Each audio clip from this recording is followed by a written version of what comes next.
Local law enforcement agencies are getting back up from the Department of Justice. A new policy brings back federal influence in assets seized by state or local law enforcement. Channel 5's Carolina Cruz spoke to the chief of one police department that supports that change.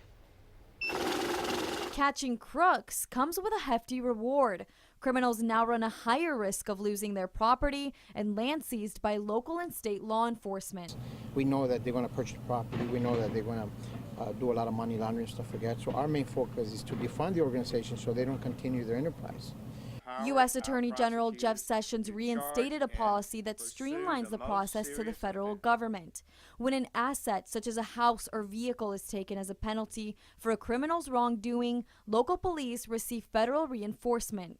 Any local entity that seizes property, we got to have probable cause to move forward and have the federal agency adopt the cases. The Department of Justice points out various guidelines to the new policy, saying, quote, to ensure this tool is used appropriately, the department is implementing safeguards to make certain that there is sufficient evidence of criminal activity before a federal adoption occurs, that the evidence is well documented, and that state and local law enforcement partners have appropriate training to use this tool.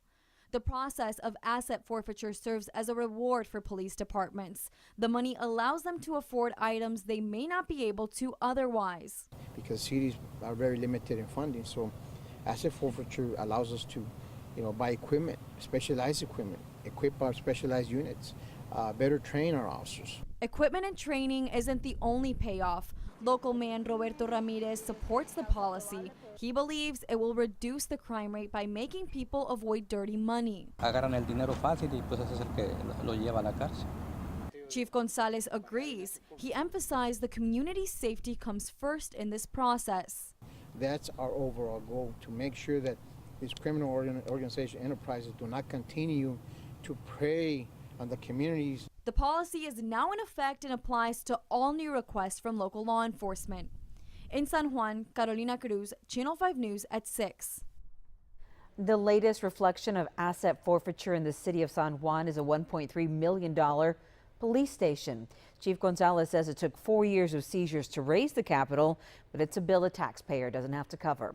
Asset forfeitures also pay for officer overtime, squad units, and, as mentioned in Carolina's story, training and equipment.